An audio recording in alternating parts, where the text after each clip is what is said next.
wabarakatuh. Salam sejahtera bagi kita semua. Saya Maria Novianti dari Program Pendidikan Manajemen Fakultas Ekonomi Universitas Aki Semarang akan menyampaikan materi mengenai strategi harga untuk perusahaan dengan kekuatan pasar guna memenuhi tugas mata kuliah ekonomi manajerial. Strategi harga untuk perusahaan dengan kekuatan pasar. Dalam strategi harga untuk perusahaan dengan kekuatan pasar terdapat 2 poin. Poin yang pertama adalah strategi dasar terkait penetapan harga, di mana dalam poin ini terdapat 3 bagian. Bagian yang pertama, suatu tinjauan terkait aturan dasar untuk memaksimalkan laba.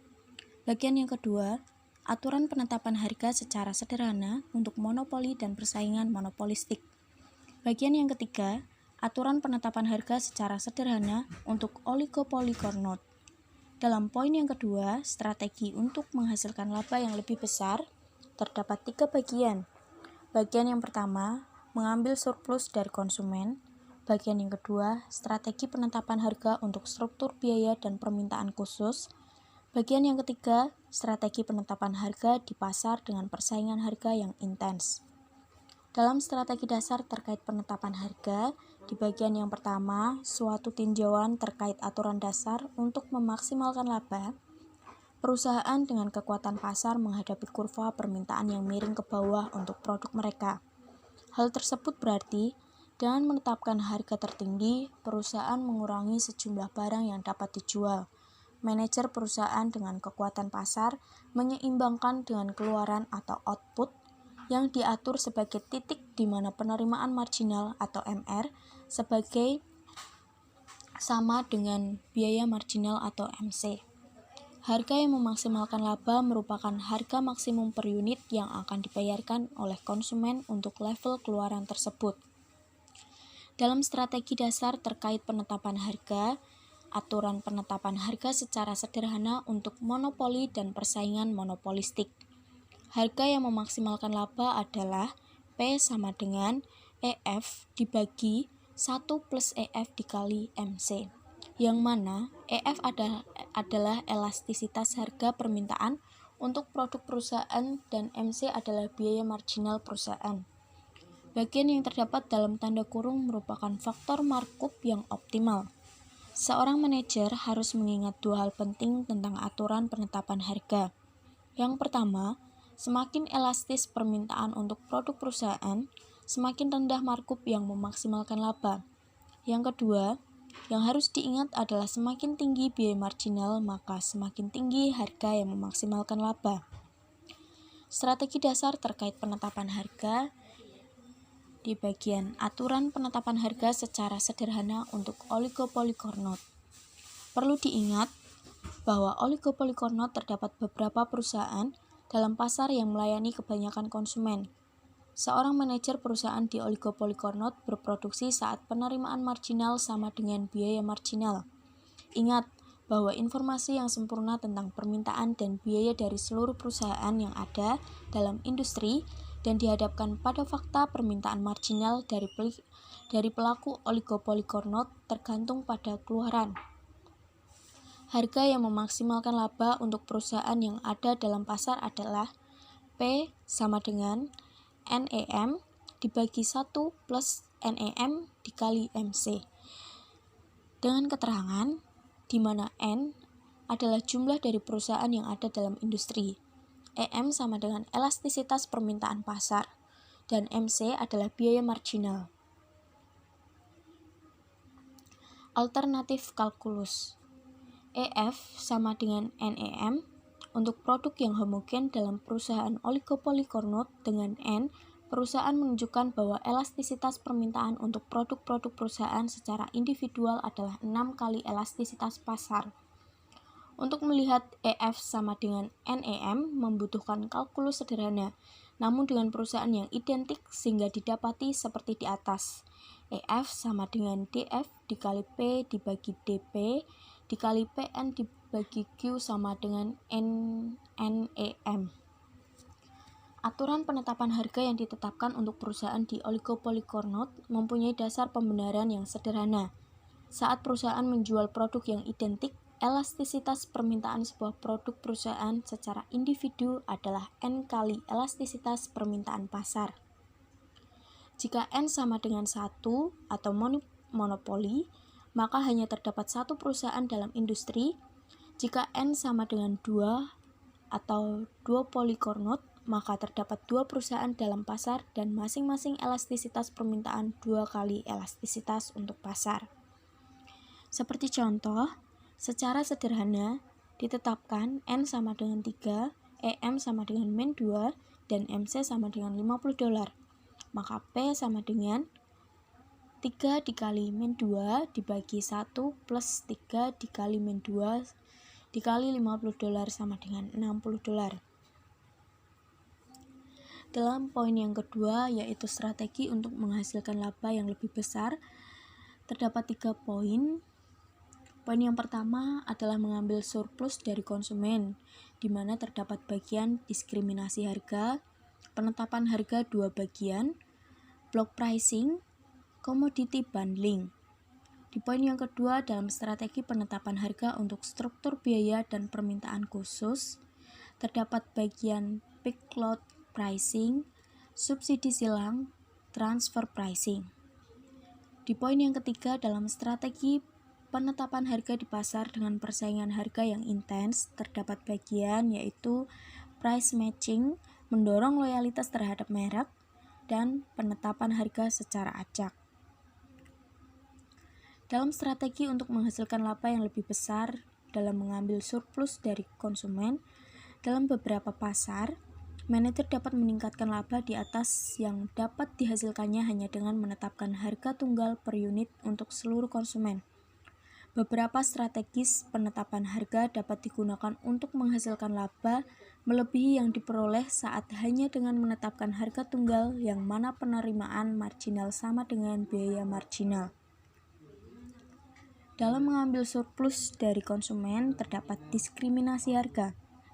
Sampai saat ini, analisis kita terkait keputusan penetapan harga menganggap bahwa perusahaan harus menetapkan harga yang sama untuk setiap unit yang konsumen beli di pasar.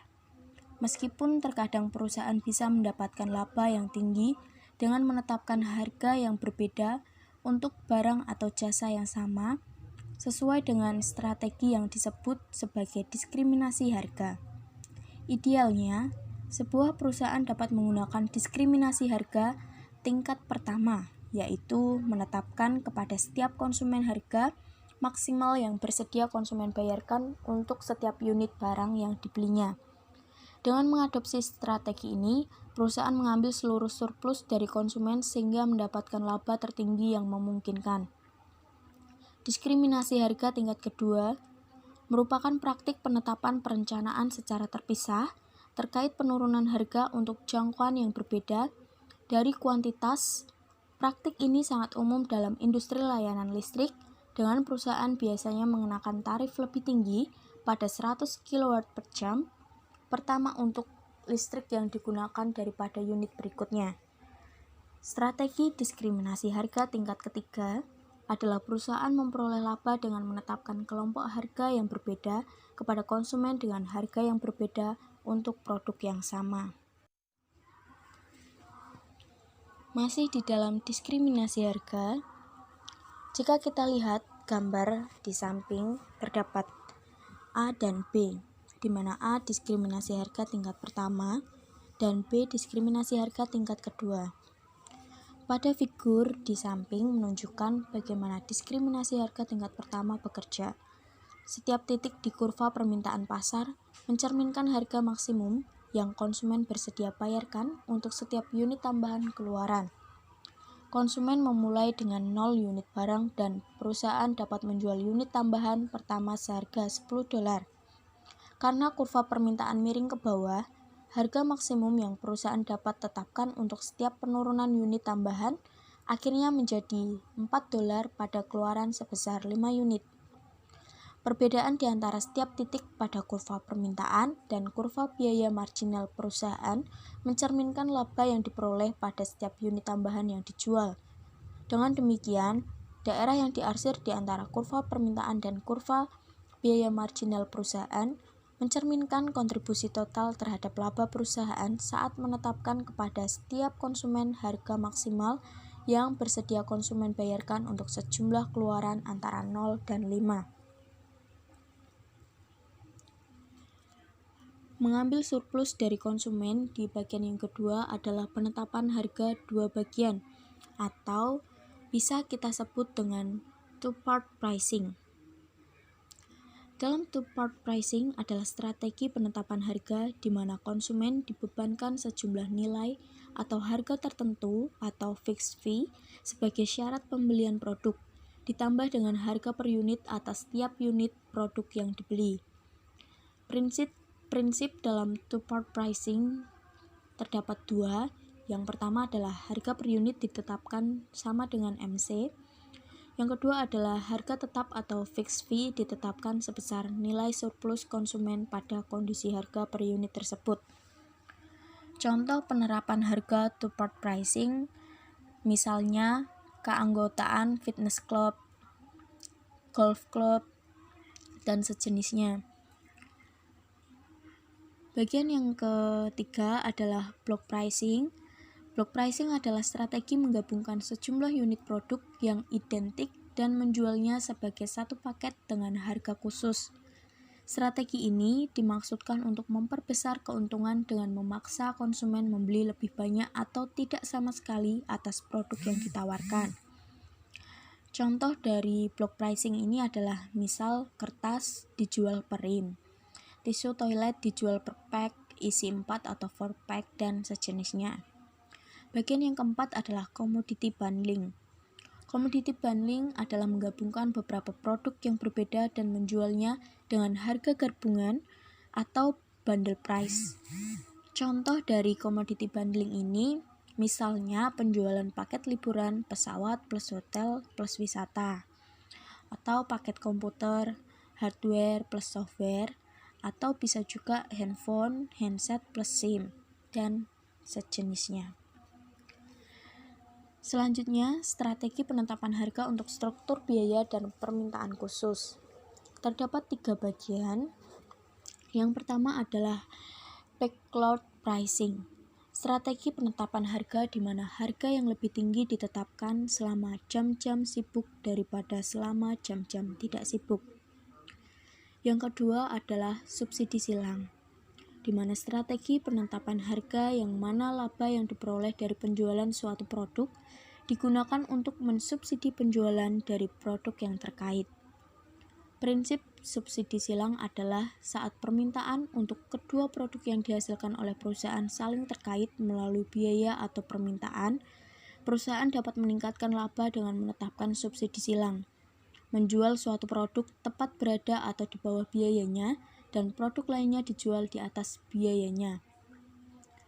Bagian yang ketiga adalah transfer pricing.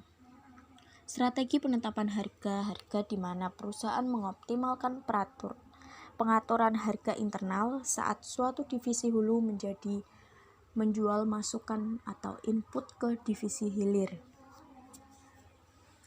Selanjutnya, strategi penetapan harga di pasar dengan persaingan harga yang intens dalam price matching. Terdapat 4 bagian. Yang pertama, price matching merupakan suatu strategi di mana perusahaan mengiklankan harga dan berjanji untuk menyesuaikan harganya dengan harga terendah yang ditawarkan oleh pesaing. Yang kedua, untuk menggambarkan bagaimana strategi tersebut dapat meningkatkan laba, misalkan perusahaan di pasar memainkan one-shot bad trend pricing game. Yang ketiga, aspek terpenting dalam kebijakan price matching adalah perusahaan tidak perlu memonitor harga yang ditetapkan oleh pesaing. Yang keempat, dengan strategi ini akan memberikan tanggung jawab konsumen untuk memperlihatkan kepada perusahaan mana yang memberikan penawaran lebih baik. Selanjutnya, strategi penetapan harga di pasar dengan persaingan harga yang intens, mendorong loyalitas terhadap merek. Terdapat 3 bagian. Yang pertama, pelanggan yang loyal terhadap merek akan terus membeli produk perusahaan, bahkan jika perusahaan lain menawarkan harga yang sedikit lebih baik. Yang kedua, Salah satu metode untuk mendorong loyalitas terhadap merek adalah terlibat dalam kampanye iklan yang mempromosikan bahwa produk perusahaan lebih baik daripada produk pesaing. Yang ketiga, saat pesaing menetapkan harga yang lebih rendah daripada yang ditawarkan perusahaan, beberapa perusahaan akan loyal dan memungkinkan menetapkan harga yang lebih tinggi dan laba yang positif.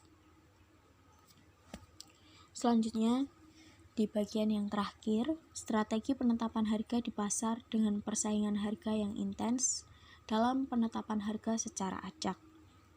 Penetapan harga secara acak merupakan strategi penetapan harga yang mana perusahaan dengan sengaja menetapkan harganya secara beragam sebagai upaya untuk menyembunyikan informasi harga dari konsumen dan pesaing. Keuntungan dalam strategi ini adalah yang pertama, saat perusahaan mengadopsi strategi penetapan harga secara acak, konsumen tidak bisa belajar dari pengalaman terkait kapan perusahaan menetapkan harga terendah di pasar. Dan yang kedua, mengurangi kemampuan perusahaan pesaing untuk melakukan pemotongan terhadap harga yang ditetapkan perusahaan. Demikian presentasi dari saya. Bila terdapat salah kata, saya mohon maaf. Terima kasih atas waktu Bapak, Ibu, dan teman-teman semuanya.